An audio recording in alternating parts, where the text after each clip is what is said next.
med stemmer i sit hoved.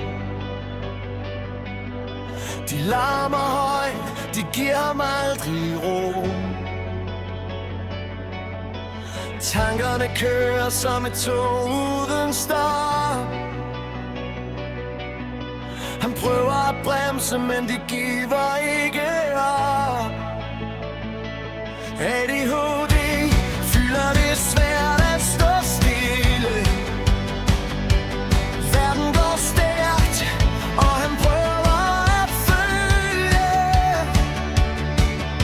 Han vil så gerne bare finde lidt fred, men støjen indeni bliver ved og ved. Men han rejser sig igen, hver gang han falder ned. Selvom verden prøver, står han stadig ved. Han er stærk.